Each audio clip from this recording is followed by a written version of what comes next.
Assalamualaikum warahmatullahi wabarakatuh. Nama saya Ahmad Aldi Maulidin dari kelas 2B TBI, dan pada kali ini saya akan mengerjakan tugas UAS untuk mata kuliah Psikologi Pendidikan. Kita akan membahas tentang perbedaan individual. Jadi kita mulai dari definisinya.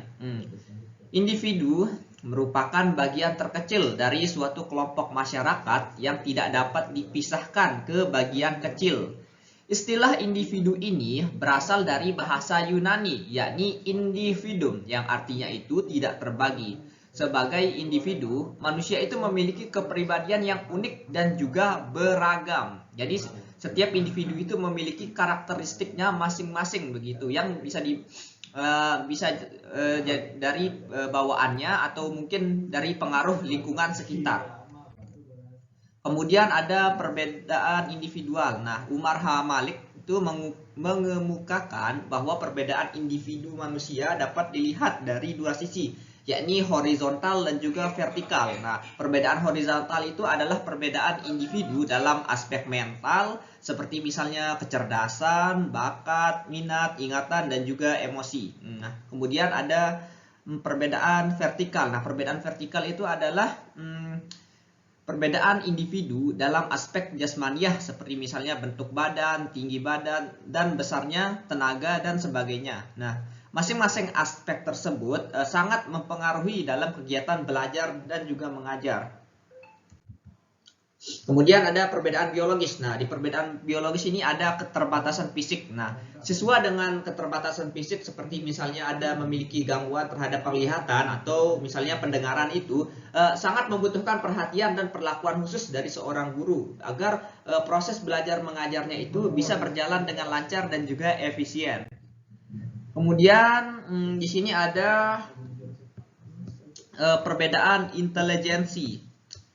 Nah, yang ada di sini ada 7, yaitu yang pertama ada kecerdasan linguistik. Nah, kecerdasan linguistik ini adalah kemampuan seseorang dalam menggunakan kata-kata.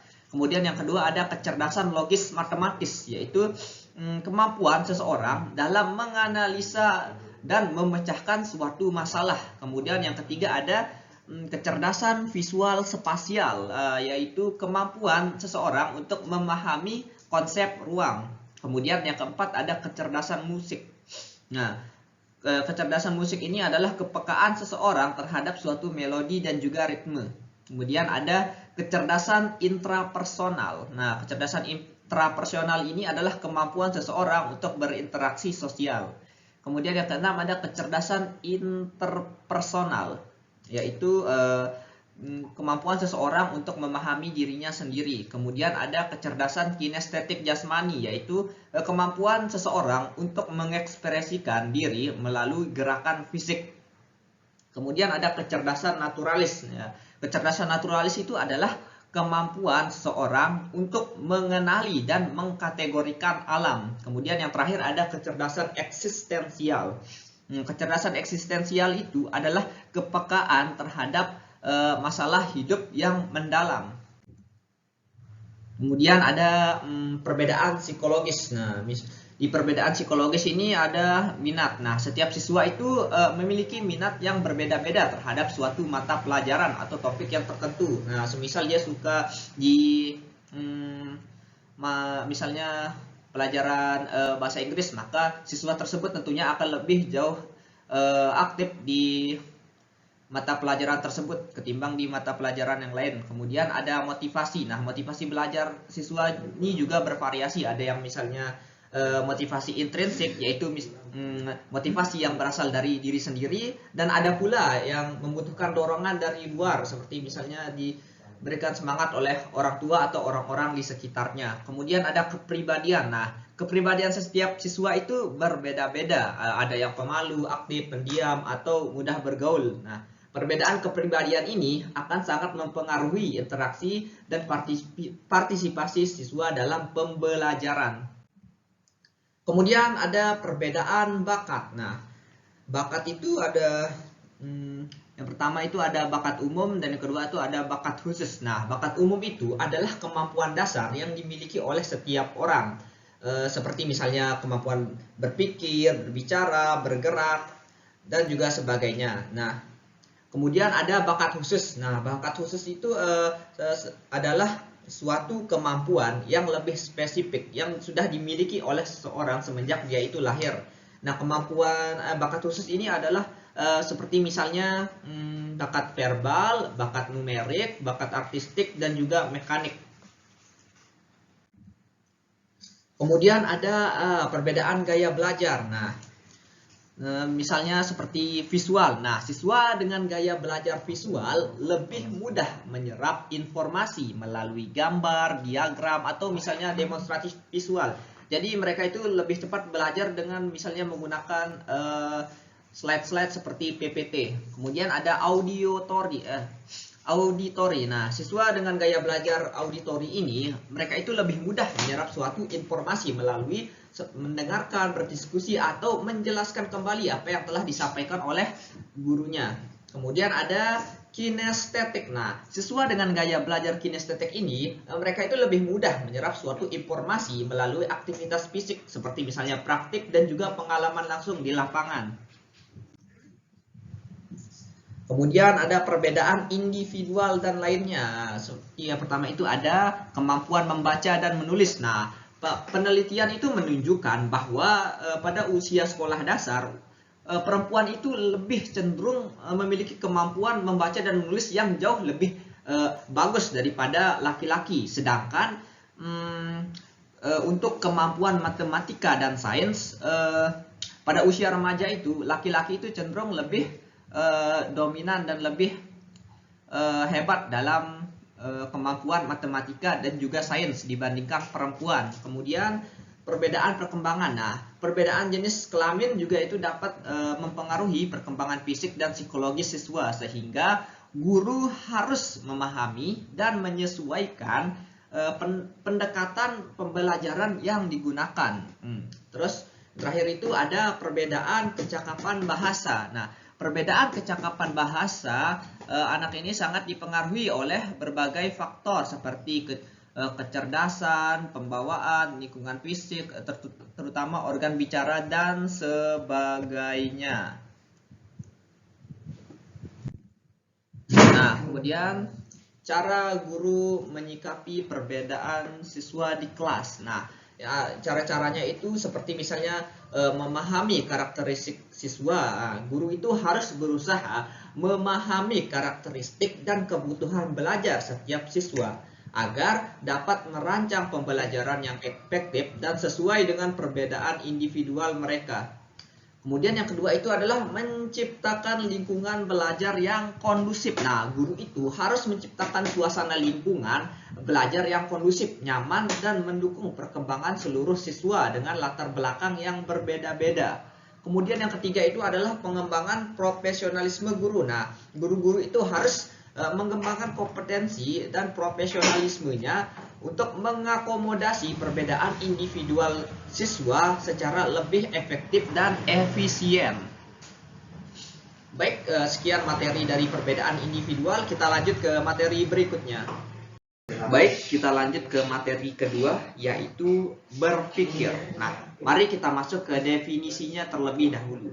Apa itu berpikir? Nah, berpikir itu adalah proses mental yang kompleks di mana seseorang menganalisis dan menyintesis informasi dari pengalaman, gitu. Nah, berpikir dalam konteks psikologi pendidikan adalah proses kognitif kompleks yang melibatkan pemrosesan informasi, evaluasi, dan pembentukan pemahaman baru atau penyelesaian masalah. Kemudian di sini ada jenis-jenis berpikir. Jenis-jenis berpikir itu ada convergent. Nah, convergent itu adalah menghubungkan berbagai ide menjadi satu solusi. Kemudian ada divergent. Nah, divergent itu menghasilkan berbagai ide dari satu masalah. Kemudian ada kritis. Nah, kritis itu mengevaluasi informasi secara objektif dan membuat keputusan yang rasional. Kemudian di sini ada kreatif. Nah, kreatif itu adalah melibatkan kemampuan untuk menghasilkan ide-ide baru atau yang tidak pernah digunakan sebelumnya, gitu. Kemudian di sini ada tipe-tipe berpikir. Nah, ada analisis. Nah, analisis itu cenderung memecah masalah menjadi beberapa bagian untuk menganalisisnya secara rinci serta menggunakan logika dan data untuk mencapai pemahaman yang mendalam. Kemudian ada holistik. Nah, holistik itu cenderung mempertimbangkan konteks dan memahami bahwa segala sesuatu itu saling terkait. Nah, seperti misalnya melihat gambaran besar dan hubungan antara suatu elemen. Kemudian ada intuisi. Nah, intuisi itu mengandalkan insting atau perasaan dalam membuat keputusan. Nah, serta mengandalkan pengalaman atau perasaan bawah sadar untuk mengevaluasi suatu situasi. Jadi intuisi itu seperti mengandalkan insting atau ya perasaan dalam membuat suatu keputusan. Kemudian ada rasional. Nah, rasional ini adalah menggunakan lebih seperti menggunakan logika dan juga fakta dalam mengambil suatu keputusan begitu. Kemudian ada pola berpikir. Nah, pola berpikir itu ada induktif. Nah, induktif itu menarik kesimpulan suatu kesimpulan umum dari pengamatan khusus. Kemudian ada deduktif. Nah, deduktif ini adalah menggunakan premis umum untuk mencapai suatu kesimpulan yang lebih spesifik. Kemudian ada abduktif. Nah, abduktif ini adalah membuat penjelasan yang paling masuk akal berdasarkan informasi yang tersedia. Kemudian ada tahapan-tahapan dalam proses berpikir.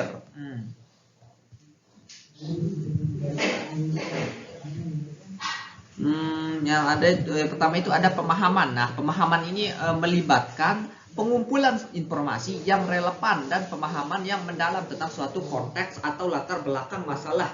Kemudian ada analisis. Nah, analisis ini mengidentifikasi faktor penting, pola atau hubungan antara berbagai elemen yang terlibat dalam masalah tersebut.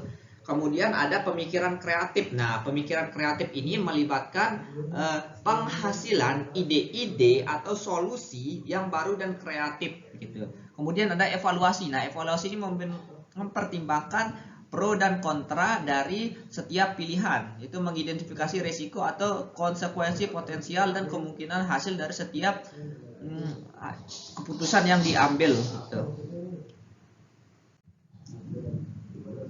Kemudian ada pengambilan keputusan. Nah, pengambilan keputusan itu adalah memilih solusi atau tindakan yang paling sesuai dengan situasi begitu.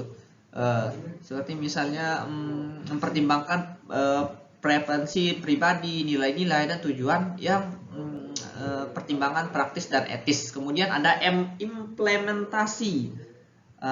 Implementasi itu adalah mewujudkan dalam suatu tindakan dengan mengembangkan rencana tindakan, mengatur sumber daya yang diperlukan dan mengambil langkah-langkah yang konkret untuk melaksanakan suatu keputusan. Nah, kemudian ada evaluasi kembali. Nah, individu itu harus terus memantau dan mengevaluasi hasil dari keputusan yang kita ambil gitu. Kemudian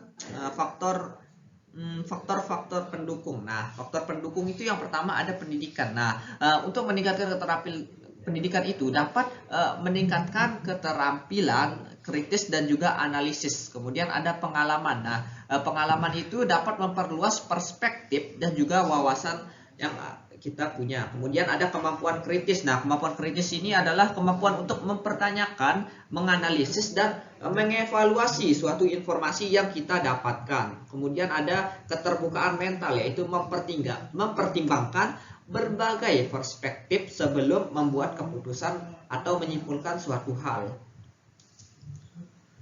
Kemudian ada kreativitas.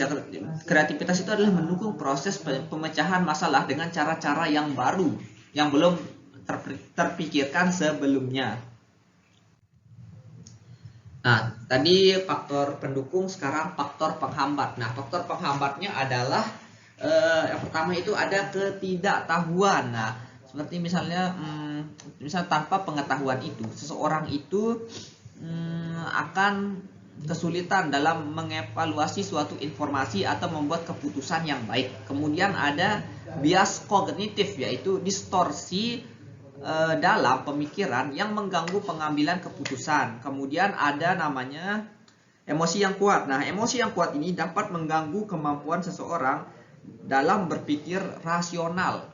Kemudian ada keterbatasan kognitif. Nah, keterbatasan kognitif ini adalah kurangnya perhatian atau kesulitan dalam memproses suatu informasi yang kompleks. Kemudian ada lingkungan yang tidak mendukung. Nah, lingkungan yang tidak mendukung ini akan menekan kreativitas dan kebebasan berpikir suatu individu.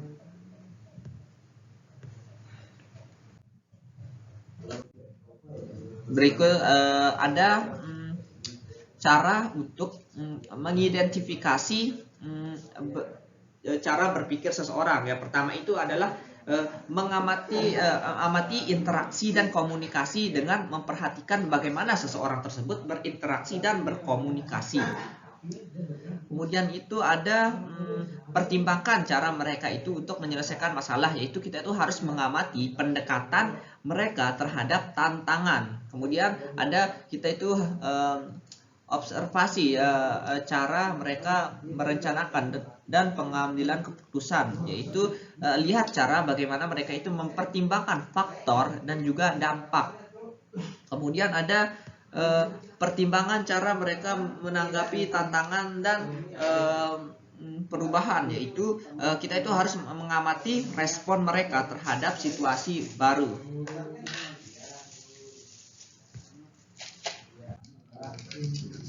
Teori-teori dalam berpikir termasuk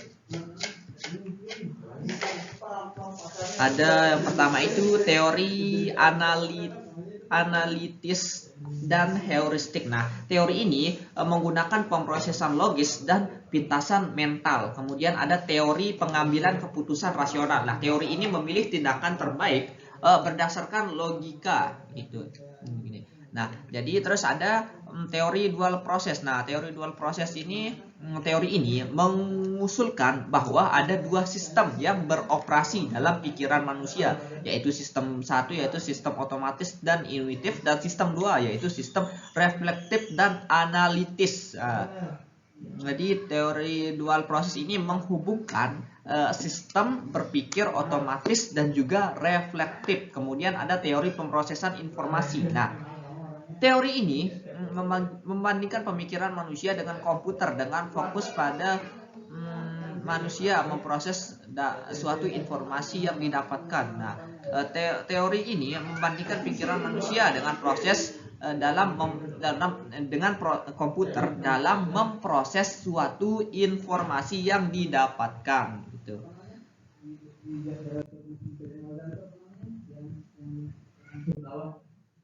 Baik, kemudian kita masuk ke pengaruh berpikir dalam proses belajar. Nah, di sini itu ada pemahaman yang lebih mendalam. Nah, dengan pemahaman yang lebih mendalam ini mengkaitkan konsep baru dengan pengetahuan yang telah ada. Kemudian ada keterampilan memecahkan masalah. Jadi mengidentifikasi dan mengembangkan strategi efektif. Kemudian yang ketiga ada kemampuan berpikir kreatif. Nah, kemampuan berpikir kreatif ini adalah individu mampu melihat masalah dari berbagai sudut pandang. Kemudian terus menemukan solusi inovatif dan melihat dari sudut pandang berbeda. Kemudian yang keempat ada pengembangan keterampilan metakognitif, yaitu memiliki kemampuan untuk memahami dan mengontrol proses berpikir mereka sendiri. Mengontrol jadi pengembangan keterampilan metakognitif ini adalah mengontrol dan memahami proses berpikir mereka sendiri. Kemudian ada penerapan pengetahuan dalam konteks nyata, yaitu mengaitkan pengetahuan dengan situasi sehari-hari, meningkatkan relevansi dan pemahaman mendalam. Baik, sekian dari materi kali ini. Kita lanjut ke materi berikutnya. Baik, kita lanjut ke materi yang ketiga sekaligus yang terakhir, yaitu motivasi belajar. Nah, definisi dari motivasi belajar. Nah, Definisi dari motivasi belajar adalah motivasi belajar itu adalah dorongan yang berasal dari dalam diri individu untuk melakukan aktivitas belajar demi mencapai tujuan tertentu. Nah, jadi belajar dan motivasi itu tidak dapat saling dipisahkan. Nah, artinya seorang itu melakukan aktivitas belajar tertentu tentu karena ada didukung sesuatu keinginan yang ingin dirinya untuk memenuhi kebutuhan. Hal ini karena motivasi sangat menentukan keberhasilan belajar. Kemudian yang kedua itu ada fungsi motivasi belajar. Nah ya, jadi fungsinya itu ada 3. Yang pertama yaitu motivasi mendorong untuk berbuat atau bertindak. Mendorong atau bertindak. Nah, motivasi itu mendorong individu untuk berbuat atau bertindak, menghasilkan energi untuk mencapai suatu tujuan. Kemudian yang kedua itu motivasi itu mengarahkan tujuan. Nah, jadi maksudnya mengarahkan tujuan itu adalah motivasi itu membantu individu lebih terarah pada tujuan tertentu. Kemudian yang ketiga itu ada motivasi sebagai penyeleksi tujuan. Nah, jadi motivasi sebagai penyeleksi tujuan itu adalah motivasi itu membantu individu menyeleksi dan memprioritaskan tujuan yang lebih penting begitu. Nah, kemudian kita masuk ke jenis-jenis motivasi belajar. Nah, yang di sini itu ada 8. Nah, yang pertama itu ada motivasi belajar intrinsik. Nah, motivasi belajar ini berasal dari dalam diri siswa sendiri, gitu. Kemudian ada yang motivasi belajar ekstrinsik. Nah, yang ekstrinsik ini adalah kebalikan dari yang intrinsik, di mana ekstrinsik ini berasal dari dorongan luar begitu. Kemudian ada cognitive motives, yaitu ketertarikan intrinsik terhadap sesuatu demi sebuah kepuasan. Kemudian yang keempat itu ada self expression, yaitu belajar untuk memahami segala hal dari suatu kejadian. Kemudian ada self enhancement, yaitu belajar untuk meningkatkan pengetahuan dan juga perilaku. Kemudian ada motivasi eksternal introjected regulation, yaitu belajar untuk menghindari perasaan negatif. Kemudian ada motivasi eksternal kemudian itu ada motivasi eksternal identified regulation, yaitu belajar karena memahami tujuan dari belajar. Kemudian ada yang namanya amotivasi. Nah, amotivasi ini adalah kurangnya motivasi dalam belajar. Nah, gitu. Oke. Kemudian ada teori-teori motivasi belajar. Nah, ada yang pertama itu ada teori dari hierarki kebutuhan Abraham Maslow, yaitu 5 tingkatan kebutuhan manusia dari kebutuhan fisiologis hingga aktualisasi diri. Kemudian ada teori motivasi dari Douglas McGregor, yaitu pandangan X yang negatif dan Y yang positif. Nah, tentang sifat alami manusia dalam konteks kerja. Kemudian ada teori kebutuhan McKellen, yaitu 3 poin motivasi, yaitu prestasi, koneksi, dan juga kekuasaan. Baik, kemudian ada peran motivasi dalam mencapai keberhasilan belajar. Yang pertama itu tentunya adalah seperti menyadarkan kedudukan pada awal belajar, misalnya proses dan hasil akhir. Kemudian ada menginformasikan tentang kekuatan usaha belajar. Kemudian ada mengarahkan kegiatan belajar, membesarkan semangat belajar, menyadarkan tentang adanya perjalanan belajar dan kemudian bekerja. Kemudian teknik-teknik untuk memotivasi siswa, ya, yang pertama itu ada misalnya memberi angka dalam hal ini sebagai simbol dari nilai kegiatan belajarnya begitu. Kemudian ada hadiah. Nah, hadiah ini dapat menjadi motivasi yang kuat di mana siswa itu tertarik pada bidang tertentu yang akan diberikan hadiah. Kemudian ada kompetisi persaingan. Nah, kompetisi persaingan ini baik yang misalnya kelompok, individu atau dapat menjadi sarana meningkatkan motivasi belajar. Kemudian ada ego involvement, yaitu menumbuhkan kesadaran kepada siswa agar mereka itu merasakan pentingnya tugas dan menerimanya. Kemudian ada memberi ulangan para siswa agar mereka itu giat belajar. Baik, sekian dari ketiga materi yang saya sampaikan. Mohon maaf jika misal ada kesalahan dalam penyampaian. Sekian, terima kasih. Terima kasih sudah memperhatikan dari awal sampai akhir. Sekian, terima kasih. Selamat, Anda